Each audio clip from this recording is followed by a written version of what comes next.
Punjab text book board Lahore 2013 का ये question है जी। एक्सरसाइज 1.2 से लिया गया है, जिसमें कि हमने आइडेंटिफाई करना होगा कि हमारे पास स्क्वायर मैट्रिसेस और रेक्टेंगुलर मैट्रिसेस कहाँ पर दर्ज हैं, या अलग अलग इनको अगर हम देखें तो कहाँ पर लिखे हुए हैं। सबसे पहले हम देखते हैं कि हमारे पास जो स्क्वायर मैट्रिक्स है इसकी क्या पहचान है, और फिर इसी तरह रेक्टेंगुलर मैट्रिक्स की क्या पहचान है। तो स्क्वायर मैट्रिक्स के लिए हम ये कहेंगे कि एक ऐसा मैट्रिक्स जिसके नंबर ऑफ रोज, मैं यूं कहूँगा कि जिसमें रोज की कतारों की तादाद, ठीक है, और इसी तरह जो इसमें नंबर ऑफ कॉलम्स हैं, कॉलम्स जो हैं वो भी इसी तरह से हमारे पास जो है वो बराबर हो जाएं। तो ये हमारे पास ऐसा मैट्रिक्स जो बनेगा इसे हम कहेंगे स्क्वायर मैट्रिक्स। यानी रोज जो होती हैं हॉरिजॉन्टल लाइंस होती हैं, जैसे हम यहाँ पर देख रहे हैं, ठीक है, ये हमारे पास रोज है, और ये हमारे पास इस तरह से कॉलम्स हैं। तो ये जिसमें बराबर होंगे ऐसा मैट्रिक्स जो होगा वो स्क्वायर मैट्रिक्स कहलाएगा। जैसे अगर हम इस मैट्रिक्स की बात करें तो इसमें हमने देखा कि 2 रोज हैं और 2 ही इसमें कॉलम्स हैं, तो बराबर हैं, इसलिए हम ये कहेंगे कि ये हमारे पास कौन सा मैट्रिक्स है जी, ये हमारे पास स्क्वायर मैट्रिक्स है।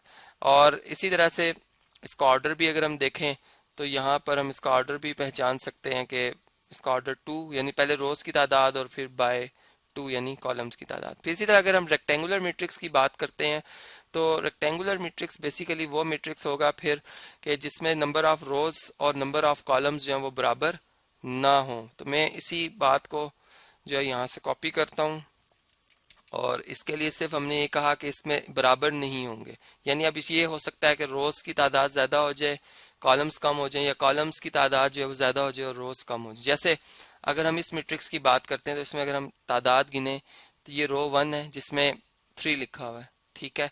इस तरह रो 2 में जो हमारे पास एंट्री आ रही है वो 0 है, और रो 3 में हमारे पास 1 है। अब इसमें 3 रोज हैं, लेकिन कॉलम्स की तादाद अगर देखें तो एक ही कॉलम है जिसमें 301 लिखा हुआ है, तो अनइक्वल है। इसलिए हम ये कहेंगे कि बराबर ना होने की वजह से ये हमारे पास कौन सा मैट्रिक्स हो जाएगा जी, रेक्टेंगुलर मैट्रिक्स हो जाएगा, ठीक है। अब इसी तरह हमारे पास आगे भी हम देखते हैं डिफरेंट मैट्रिसेस जो गिवन है कि वो कौन कौन से कैटेगरी में आते हैं। इसका ऑर्डर भी अगर लिखना चाहें तो रोज की तादाद पहले लिखी जाती है यानी 3, और फिर कॉलम की तादाद बाय 1, तो 3 बाय 1 इसका ऑर्डर बन जाता है। इसी तरह अगर हम इस मैट्रिक्स की बात करते हैं तो देखें जी, इसमें ये पहली रो है, ये दूसरी रो है, और ये इसमें तीसरी रो है, 3 रोज हैं। और कॉलम्स अगर देखें तो पहला कॉलम, दूसरा कॉलम और तीसरा कॉलम है, बराबर है।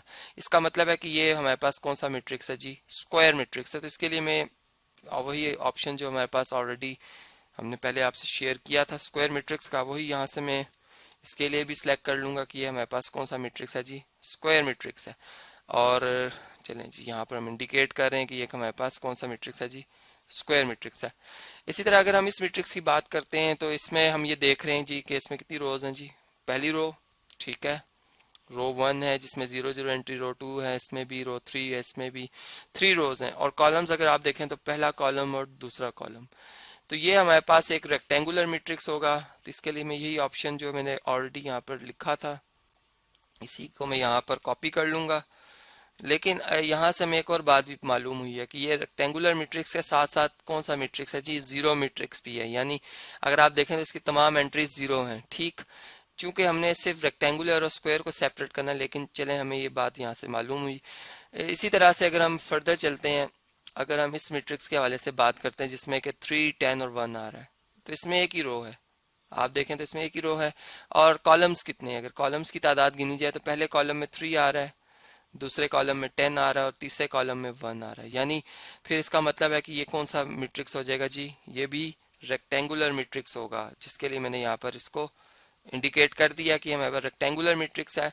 अब हम देखते हैं कि लास्ट में जो हमारे पास मैट्रिक्स है ये कौन सा मैट्रिक्स हो सकता है, यानी क्या ये स्क्वायर है या फिर रेक्टेंगुलर है।